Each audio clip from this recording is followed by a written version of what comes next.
मालकिन, ये लो आपके इस महीने की सैलरी। सैलरी तो मैंने तुम्हें दी थी ना, ये तुम मेरे को वापस क्यों कर रही हो? हाँ मुझे मालूम है कि ये मेरे पैसे हैं और आपने मुझसे कोई मदद नहीं मांगी, लेकिन इस समय आपको मेरी मदद की सबसे ज़्यादा ज़रूरत है। बस मुझसे जितना हो पा रहा है मैं उतने की मदद कर सकती हूँ ना।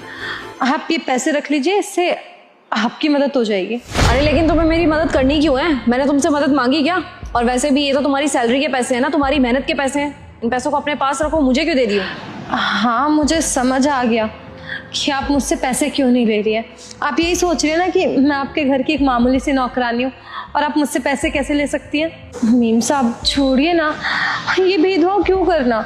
मैं आपके काम आ रही हूँ और अभी आपको इन पैसों की बहुत ज़्यादा ज़रूरत है और मुझे हे पुत्र, मुझे देखकर इग्नोर मत करना, क्योंकि जो भी इस वीडियो को लाइक एंड चैनल को सब्सक्राइब करके कमेंट बॉक्स में मेरे प्रभु श्री राम का नाम लिखेगा, उसे 2 घंटे के अंदर एक शुभ समाचार मिलेगा। पता है ज़्यादा तो नहीं, लेकिन थोड़ी बहुत तो मदद हो ही जाएगी ना इन पैसों से आपकी। तुम्हें कहा किसने कि मुझे मदद की जरूरत है?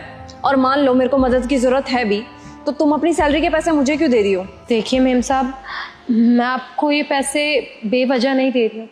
दरअसल बात ये कि मुझे आपके यहाँ से नौकरी छोड़नी है।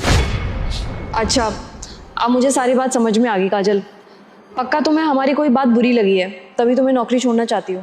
नहीं नहीं मेम साहब, मुझे किसी की बात का बुरा नहीं लगा। मैं अपने मन से ये नौकरी छोड़ना चाहती हूँ, इसलिए आपको पैसे दे रही हूँ। अरे तुम क्या बोलना चाह रही हो काजल? मेरे को सारी बात बताओगी? दरअसल मेम साहब बात यह है कि मैं बस इतना चाहती हूँ कि इन पैसों से आपकी कुछ मदद हो जाए। बस इसीलिए मैं आपको ये पैसे लौटा रही हूँ, ताकि मुझे भी अच्छा लगे और आपकी भी कुछ मदद हो जाए। अरे काजल, मेरे को किसी मदद की जरूरत नहीं है। रुको काजल, तुम्हें पैसे देने की कोई जरूरत नहीं है।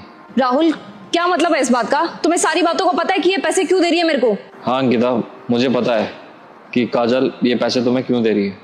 राहुल, ये क्या चल रहा है? ये मुझे आकर के पैसे दे रही है और तुम्हें इस बात का पता है? चल क्या रहा है आखिरकार, बताओगे तुम मेरे को? मैं तुम्हें पूरी बात बताता हूँ। अरे सर, मैं कहीं पैसे लेके भाग थोड़ी ना जाऊंगा आपके। सर आप तो जानते हैं ना कि अभी मैं कितना लॉस में हूँ। मेरी कंपनी बिल्कुल डूब चुकी है। सर प्लीज थोड़ा सा समय दीजिए। सर मेरी बात तो सुनिए सर। क्या करूं, इतने सारे लोन हो गए, कैसे चुकाऊंगा इन सबको? और वैसे ही कंपनी भी बंद हो गई, कोई और काम ही देखना पड़ेगा। इसके साथ तो गुजारा नहीं हो पाएगा। तो ये बात है काजल, वैसे मुझे जान करके बहुत ज़्यादा खुशी हुई कि तुम हमारे बारे में इतना सब कुछ सोच रही हो, लेकिन ये तुम्हारे मेहनत के पैसे हैं। तुम इन पैसों को अपने पास ही रखो।